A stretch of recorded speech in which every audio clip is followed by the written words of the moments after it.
เดี๋ยวนี้นอนอยู่ไสเดี๋ยวนี้นอนอยู่เทิงบ่เดี๋ยวนี้เทิงบ่ได้สิลงมานอนใต้ล่างประมาณฟังเบิ่งเพิ่นว่าสิปลูกกะโหลให้ปลูกกะโหลก่อนแม่นบ่เพิ่นจะแจ้งข่าวดีคือกันลงมานอน มื้อนี้ได้ลงมานอนเลยจังหน่อยว่าฮุบเครื่องคือไปนอนเดิงอีกเทิงก่อนเอาพอดีแหละมื้อนี้ทั้งอ้ายเองก็ได้คุยกับทางสามีที่ว่าให้กับทาง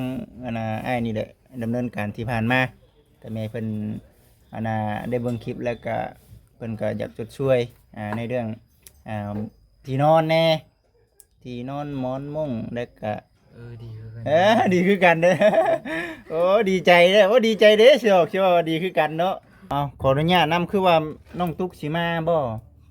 เป็นนี่ใดอันนี้ก็บ่ โทรหาพ่อ ต้องหาพ่อบ่ได้มาหาเจ้าบ่ ได้แล้ว มีว่าอยู่บ่ได้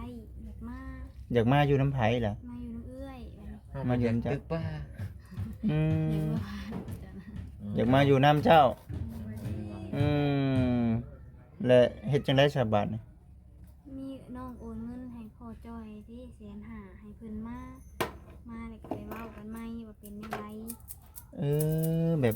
เอามื้อนั้นก็ยังบ่ได้เว้าเรื่องขะดองนี้ไปมื้อนั้นก็บ่ได้เว้าเลยมื้อนั้นก็มันระบ่อยู่เย็นเป็นสุขนะมันก็บ่แล้วจักเทื่อได้นี่เนาะแล้วจักเทื่อบัดนี้แต่คลองนี่ยังบ่ได้เว้าแล้วบ่คลองยังบ่ได้เว้าเลยยังบ่ได้เว้าซ้ำไปมื้อนั้นเลยว่าคือว่าผิดกันก่อน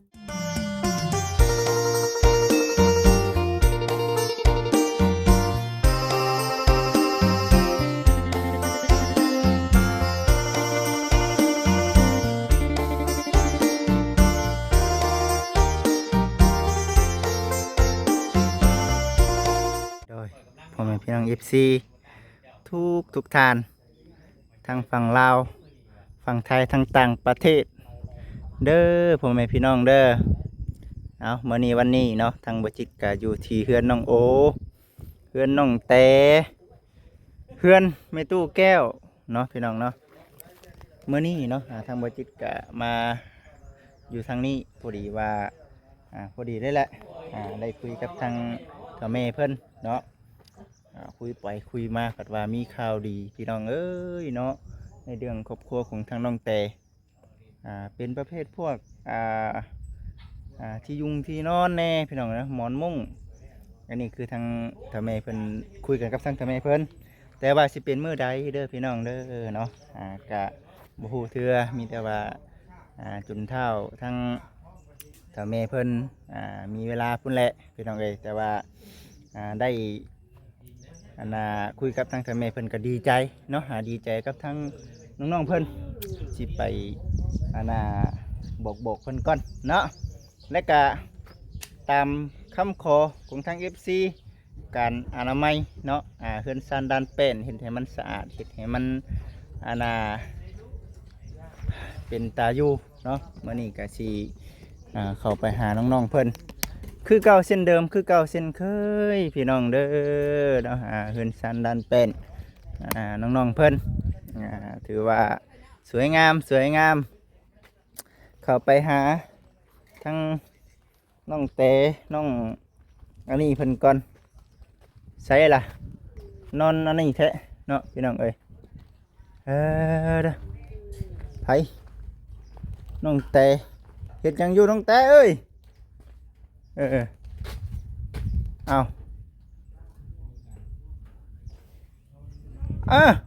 ไม่ยังละบาทนี่ฮะบอสิคุยกับเจ้านี่สิคุยกับเจ้าเป็นจังไดอยากนอนมันเย็นดิเนาะมันฮ้อนหลายมื้อเลยมันฮ้อนหลายมื้อเนาะดีแล้วคุยกันก่อนจังพักพรเฮ็ดจะได้ฉันฮ้อนขนาดไปได้เมื่อยบ่นั่นแหละพี่น้องเอ้ยมื้อนี้ก็ได้ถือว่ากองที่ดินทรายนี่กวดขึ้นเรียบร้อยแล้วเป็นจะได้น้องปรุงน้องปลามีความคืบหน้าไปฮอดใส่แล้วยังบ่ได้ซื้อปลามาแต่ว่าประเภทพวกนั้นน่ะยังเอามาใส่แล้วเอามาใส่แล้วแต่ยังบ่หลายยังจะไปหาอีกเอา มื้อนี้ก็ได้เด้อพอดีมาแจ้งข่าวดีเลยนั่นแหละจังว่าพอดีพังเบิ่งสักมื้อสักใดเนาะจะว่ามีเด้อบ่จักอันนี้นะเฮ้ยน้องบอย ว่าจังได้ ห่อยมาเมียเจ้าหิวนอนเลยนี่เนาะมีคนมาลุมนำอ้าวสบายดีสบายดีนั่นแหละจังหวะไปหาเฮ็ดปวกอีก ไป บ่ไปอันนี้ บ่ไปบ่ อืม มันบ่ได้เนาะแถวนี้คำว่าออกนี่คักเด้เมื่อใดเฮ็ดปวกออกสิมาชวนน้องๆเพิ่นพี่น้องเอ้ยอันหน้าตู้ใส่ถ้วยมีได้นี่เดี๋ยวนี้นอนอยู่ไสเดี๋ยวนี้นอนอยู่เทิงบ่เดี๋ยวนี้เทิงบ่ได้สิลงมานอนใต้ล่าง ประมาณฟังเบิ่งเพิ่นว่าสิปลูกกะโหลให้ ปลูกกะโหลก่อนแม่นบ่ เพิ่นมาแจ้งข่าวดีคือกัน ลงมานอน มื้อนี้ได้ ลงมานอนเลยจังหน่อยว่าฮุบเครื่องคือไปนอนเดิงอีก เ ถึงก่อน เอาพอดีแหละเมื่อนี้ทั้งอ้ายเองก็ได้คุยกับทั้งสามีที่ว่าให้กับทั้งอ้ายนี่แหละดำเนินการที่ผ่านมาแต่แม่เพิ่นได้เบิ่งคลิปแล้วก็เพิ่นก็อยากจดช่วยในเรื่องที่นอนแน่ที่นอนหมอนมุ้งแล้วก็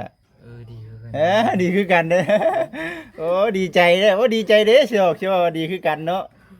ดีใจเนาะ ดีใจว่า ดีใจให้แหล้วเนาะ แม่ ได้นอนบนนุ่มๆพี่น้องเอ้ยเบิ่งไปคือซีเมนต์อยู่นี่แหละเอามาใส่บอลใหม่นี่แหละที่นอนหมอนมุ้งแล้วก็บอลใส่ตู้ถ้วยมีเลยยังบ่มีเนาะ แม่ อันนี้ก็คือทางทางแม่เพิ่นได้คุยกันกับพังเบิ่งเด้อพังเบิ่งว่าสิเป็นมื้อใดได้คุย บ่แม่นว่าพังเบิ่งแล้วให้รุ่นบ่จิตนะ เออ บ่จิตนั้นเราฮู้เลยบ่คือเรากลัวกันเราอะเรา ก็รุ่นเบิ่งใช่สิเป็นมื้อใดซะเนาะ เดาด้วยมื้อใด เดาดู บ่เว้าติอันนี้ใดก็ย่าเนาะมาเมื่อใดก็ดีใจยามนั้นเนาะน้องเนาะมาเมื่อใดก็ดีใจยามนั้นนั่นแหละพี่น้องเอ้ยเนาะ มันนำบ่แสนบ่มัน มานำกันมานำกันนี่แหละ มื้ออื่นได้จะมาบ่ มื้ออื่นจังว่าเด้อพังเบิ่งเวียกก่อนยังเว้าบ่ได้ ถ้าแม่นบ่มาก็เทื่อสิได้ไปซื้อเบียร์หมู่เทื่อจะ เวียหมากม่วงทั้งใดล่ะ จังนี้คือเก่าบ่สดเลย พังเบิ่งกันว่า ต้องมา พังเบิ่งเด้ออันนี้ต้องอ้ายต้องเบิ่งเวียกก่อนเพราะว่าน่าจะมีเวียกในเรื่องทางผู้หลักผู้ใหญ่เพิ่นให้ไปทางอื่นนำแน่ยันต่ำกันพังเบิ่งไปนั่นแหละพี่น้องเอ้ยมันมีแต่มื้อเดียวนี่บ่ตลาดนะ แม่นมีแต่วัน มันพุด มีแต่วันพุธบ่เพิ่นมาขายตลอดบ่วันพุธ แม่น เบี้ยหมากม่วงน้ำแน่ติจะเอาเบี้ยหยังสิมาปลูกน้ำนี่ เบียร์ม่วง เออเอาเบิ่งไปซะพี่น้องเด้อกับประเภทพวกนั้นนำในเด้อกันมา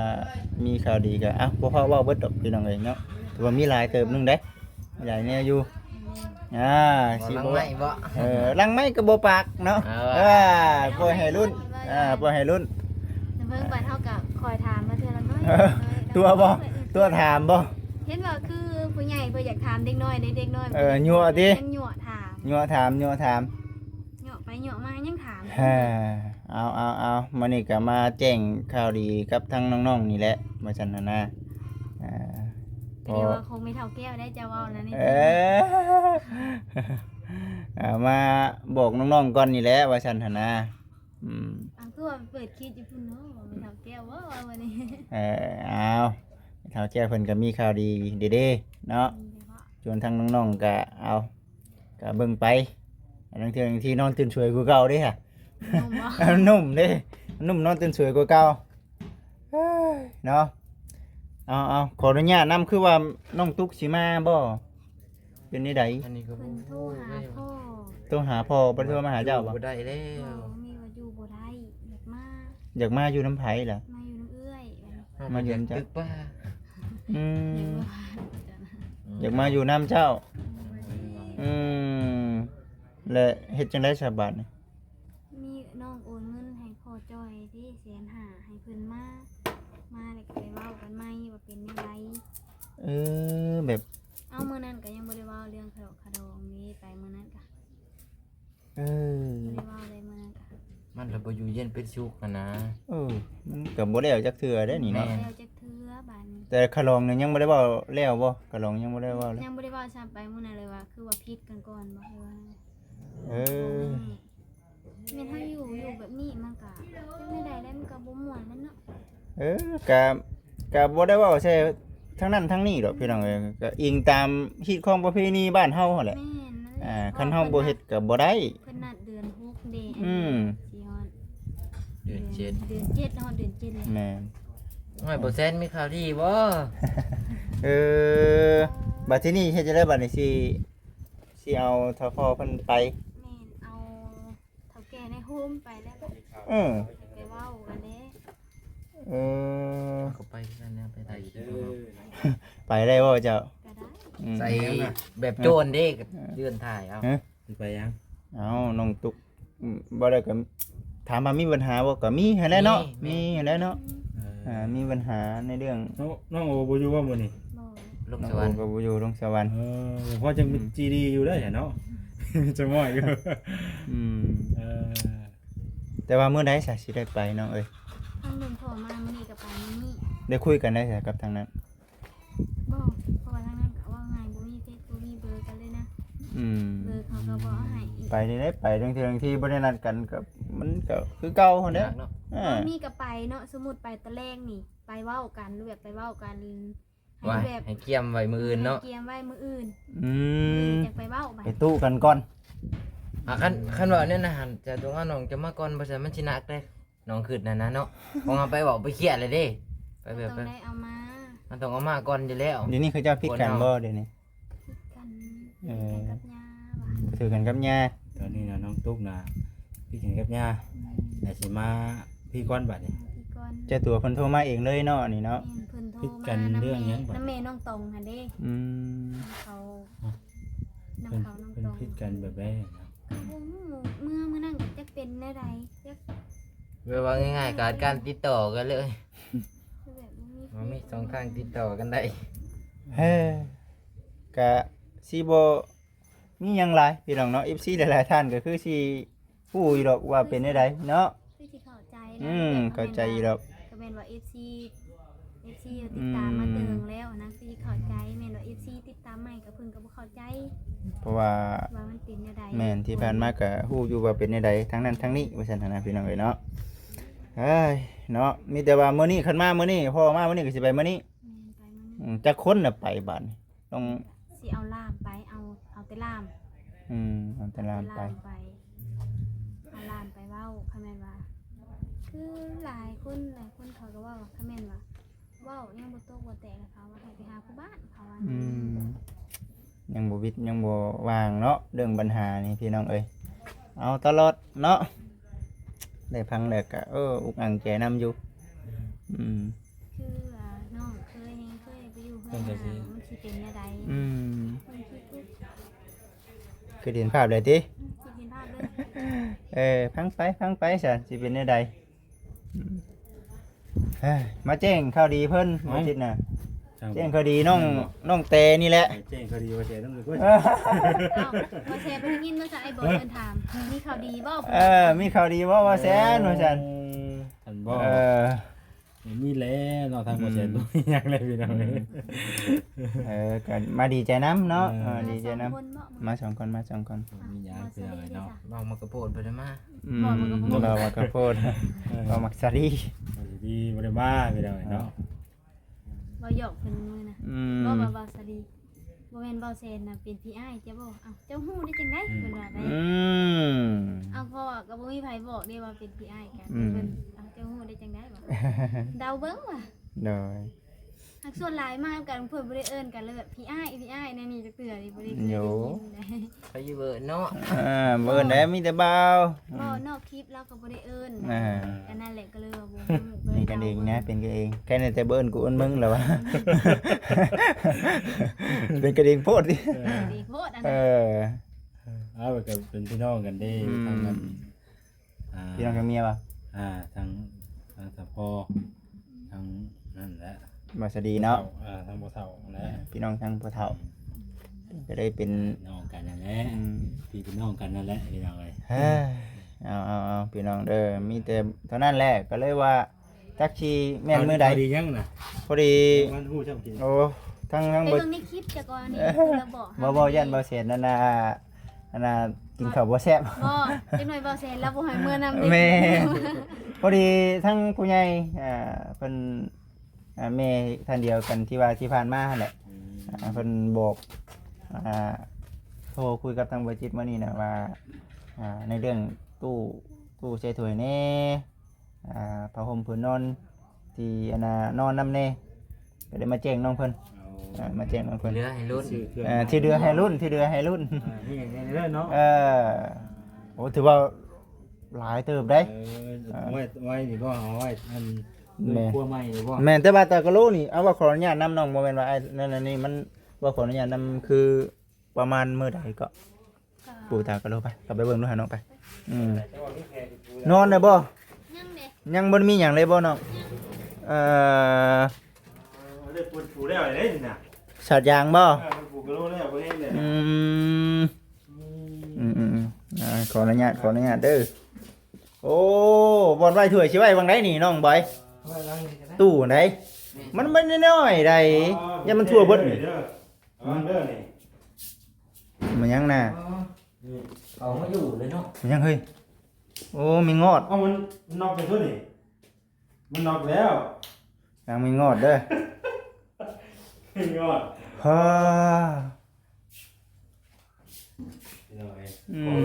บ่กล้านอนได้ต้องมีเตียงแล้วเนี่ย ง่าว่ามีเตียงได้พี่น้องเอ้ยเนาะพอดีได้คำเอาที่นอนมาให้มันสูงอยู่เด้ ที่นอนยางพาราบ่ จังว่ารุ่นไปตักยางหยังเนาะทำห้องว่าเป็นยางแน่นอนทำห้อง ยังเนาะ เป็นยางแน่นอนจักยางหยัง เขาดูเลย เอาตามกำลังพี่น้องเอ๋ยเนาะตามกำลัง แล้วบ่ได้เนาะ แล้วเบิดแล้วบัดนี้แล้วเบิดแล้วโอ้ โอ้น้องเจได้มางามเด้ คักแล้วน้องบอยคักแล้วบัดนี้อันนี้คือผู้รักผู้ใหญ่เพิ่นให้อันน่ะ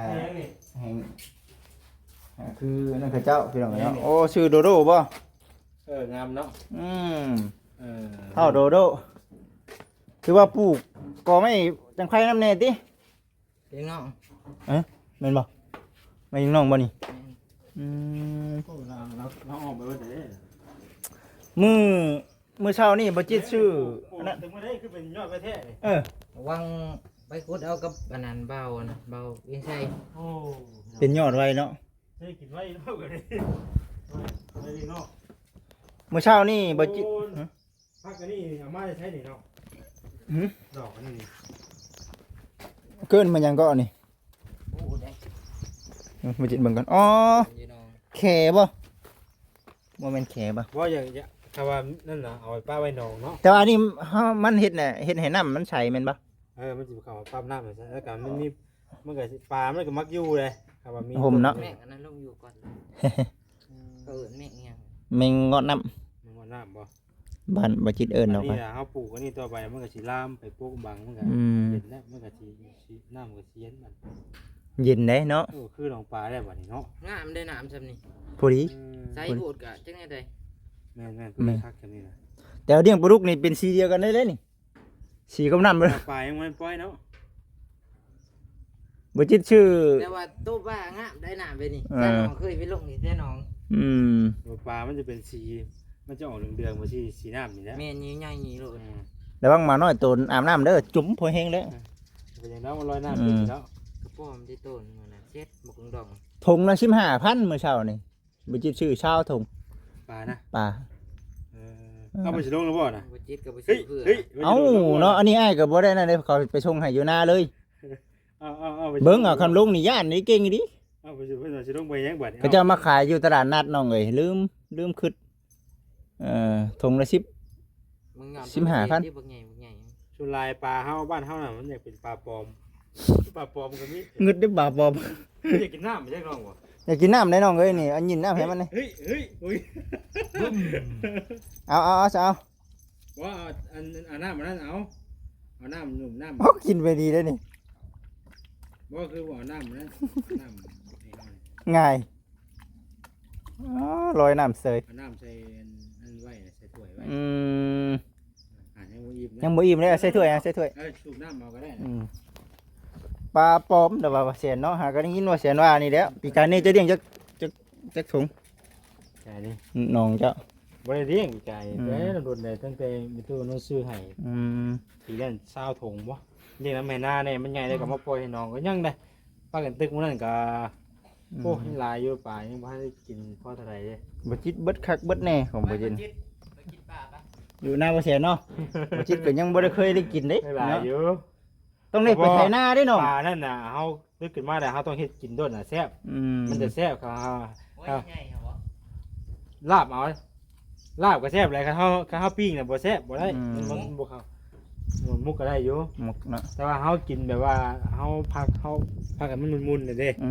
ม มันมุนน่ะเฮาลาบเอาน่ะโอ้คักอันนั้นน่ะ อืม ไอ้เรื่องรสนั่นน่ะ เอ้ย เฮาลาบกินน่ะแซ่บ เอ้า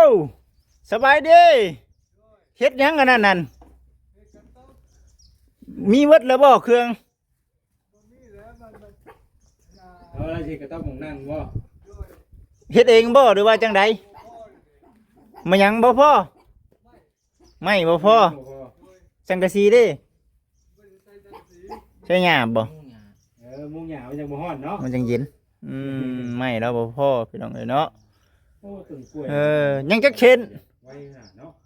ยังจักเช่นไม่น่ะ ใหญ่ไว้อยู่ในเตียง โอ้ยัง6เส้นไม่อันนี้พี่น้องเอ้ยเนาะค่อยเป็นค่อยไปก่อนเนาะ ไว้หาหยามาใส่เนาะ ไปหาหยามาฮะพี่น้องเอ๋ยเนาะก็ถือว่าสิประมาณนั้นแหละพี่น้องเอ๋ยในเรื่องอันน่ะโด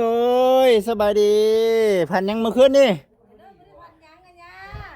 โว้ยถามยามใดว่าอยากให้บอกเด็กก็คือบ่บอกจักเทื่อ มีคนเอาอันหมูน้อยมาให้กระด้อย ออกเด็กหมูดิ จริง มื้อนี้เด้อซะ เขาเอาหมูมาให้กระด้อยเอ้าว่ะหมูอีปันนึงยังได้ว่ะ อืม เออหมูน้ำเข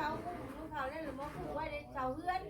มื้อนี้เด้เมื่อคืนนี่พันยัง คืนนี้ไม่รู้เป็นพันอย่างพันแต่คืนวานนี่ บัดบ่จิตบ่ถามบัดมีเนาะบัดบ่จิตถามบัดบ่ได้พันว่าซั่นเนาะวู้แบบนี้เด้เพิ่นสิน่ะบ่ได้ของต้อนเนาะบ่มีเงินซื้อมาให้กินเด้พี่น้องเอ้ยเนาะไอ้มีถึกเด้แค่ไหนซื้อมาต้อนอยู่หรอกเนาะไม่6เซนก็สิซื้อมาให้กันถึกเด้ยอด ตอนนี้บ่มีเงิน คนรอน้องน้อยเนาะ รอ เมียเจ้างาม งามแล้วบ่ได้มามื้อนี้ โอเคเด้อ โดย แล้วจังว่ากันพี่น้องเอ้ยแล้วจังว่ากันนั่นแหละถือว่านั่งเรื่องอันนี้แหละพี่น้องเอ้ยเนาะประเภทพวกน้องๆเพิ่นก็รอรุ่นรอชมเบิ่งไปนํกันพี่น้องเด้อเนาะว่าสิเป็นแนวใดเนาะติดตามรับชมเบิ่งเด้อพี่น้องเด้อ